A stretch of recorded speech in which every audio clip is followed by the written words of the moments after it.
Break के बाद चलिए एक बार फिर से रुक करते श्री डूंगरगढ़ का, जहां पर जनसभा को संबोधित कर रहे हैं इस वक्त डिप्टी सीएम सचिन पायलट। गरीबी हटा देंगे, भ्रष्टाचार मिटा देंगे, इतने बड़े बड़े वादे करें, करोड़ों नौकरियां उपलब्ध कराएंगे। इन 5 सालों में अगर हम सच्चाई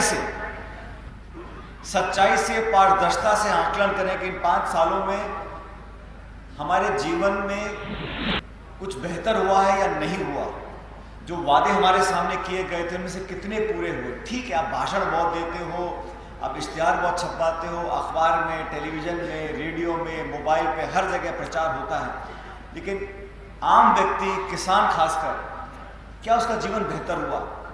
साथियों, आपको बताना चाहता हूं कि पिछले 45 सालों में बेरोजगारी का दर आज सबसे ज्यादा है। 45 साल में इतनी बेरोजगारी आज तक कभी नहीं हुई। मनमोहन सिंह जी प्रधानमंत्री थे, उनकी सरकार में मंत्री रहकर काम करने का मौका मुझे मिला। 10 साल के मनमोहन सिंह जी के कार्यकाल में 14 करोड़ लोगों को, गरीबी रेखा के नीचे जो लोग थे, 14 करोड़ लोगों को गरीबी रेखा से ऊपर उन्होंने उठाया। ये काम अपने आप नहीं हुआ। सोनिया गांधी जी ने, मनमोहन सिंह जी ने, जब अर्थव्यवस्था अच्छी थी, जब सरकार की आमदनी ठीक थी, तो हमारी सरकार ने कहा भाई जो छोटा किसान है, 2 बीघे का, 4 बीघे का, उसका हमें कर्जा माफ करना है। 72,000 करोड़ रुपए देश भर में लघु और सीमांत किसानों का कर्जा माफ हमने किया। उस समय कोई चुनाव नहीं था, हमने ये नहीं देखा कि इस प्रदेश में बीजेपी की सरकार है, इस प्रदेश में कांग्रेस की सरकार है, कोई भेदभाव नहीं किया। पूरे देश में छोटे किसानों का 72,000 करोड़ रुपया ऋण माफ हमारी सरकार ने किया। अब मोदी जी प्रधानमंत्री बन गए।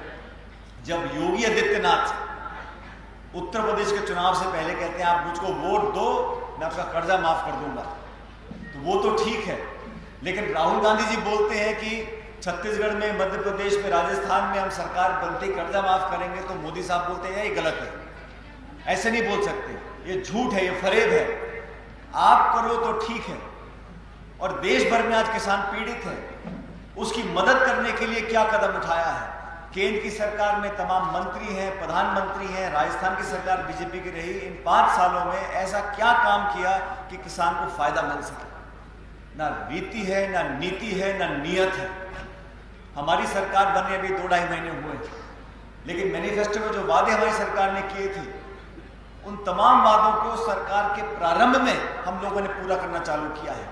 चाहे ऋण माफी हो, चाहे पेंशन हो, चाहे बेरोजगारी का भत्ता हो, चाहे फसल खरीद की बात हो, तमाम मुद्दों पर सरकार बनने के तुरंत बाद हमने काम किया है।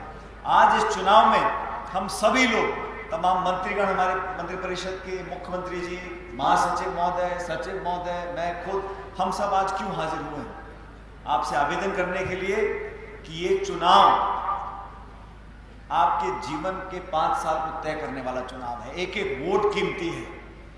अब ये झूठे वादे, मुखौटा पहनकर बड़े बड़े लंबे भाषण देने वाले लोगों से पूछना पड़ेगा कि सरकार की चाबी आपके पास थी, 5 साल तक सत्ता आपके पास थी, आपने लोगों की भलाई के लिए क्या किया?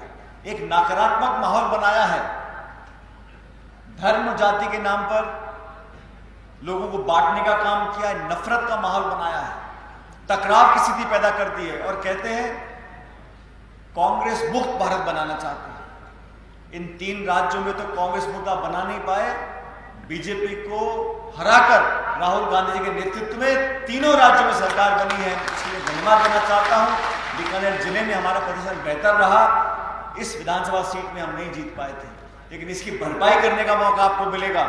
जब लोकसभा का चुनाव होगा तो जो भी उम्मीदवार कांग्रेस पार्टी का हो, इस विधानसभा से जो हमारी कमी रह गई थी, मंगलाराम जी, जनता हमारे साथ है, जो थोड़ी बहुत कमी रह गई थी उसको सूद समेत पूरा करेंगे और लोकसभा के चुनाव में यहाँ से भारी बहुमत आपको दिलाना है। बहुत कम समय हमने दिया जिला कांग्रेस कमेटी को, मंगलाराम जी को, इस सभा को करने के लिए, लेकिन तमाम किसान भाई यहाँ पर आज मौजूद हुए। मुझे खुशी इस बात की है, और मैं समझता हूँ चुनाव जीतने के बाद, सरकार बनने के बाद पहली बार पूरा संगठन, पूरी सरकार आपके सामने आज हाजिर हुई है। मुझे पूरा विश्वास है कि आप लोग गंभीरता से, हमेशा की तरह, ये जिला कांग्रेस का जिला है, ये नौजवानों का, किसानों का, वीरों का जिला है, और आप सब लोगों के आशीर्वाद की कामना लेकर हम लोग यहाँ पर आए हैं। मुझे संपूर्ण विश्वास है कि राहुल गांधी जी के हाथों को मजबूत हमें करना है, कांग्रेस के हाथों को मजबूत करना है, और ये हाथ का निशान हमारी पहचान है। इस हाथ के निशान पर बटन दबाकर कांग्रेस पार्टी को जिताओ। जब जब हम लोगों ने संघर्ष किया है, किसानों की बात को उठाया है, बीकानेर जिले के किसानों ने, नौजवानों ने कांग्रेस का साथ दिया है। आज वही साथ लेने के लिए, आपसे आपका समर्थन मांगने के लिए, आपसे आपका वोट मांगने के लिए हम लोग हाजिर हुए हैं। मुझे पूर्ण विश्वास है कि मतदान के दिन भारी बहुमत से कांग्रेस पार्टी के उम्मीदवार को जिताकर आप दिल्ली भेजोगे, ताकि सरकार कांग्रेस की बन सके, राहुल गांधी जी प्रधानमंत्री बन सके, और हम लोग सरकारें मिलकर, फिर चाहे मूंगफली की बात हो, फसल की बात हो, सब काम हमारे होंगे। एक बार दिल्ली में शासन कांग्रेस पार्टी का बन जाए। आप सब लोग यहाँ पर आए, स्वागत सम्मान किया, उसके लिए आपका बहुत बहुत धन्यवाद। जय हिंद, राम राम साहब।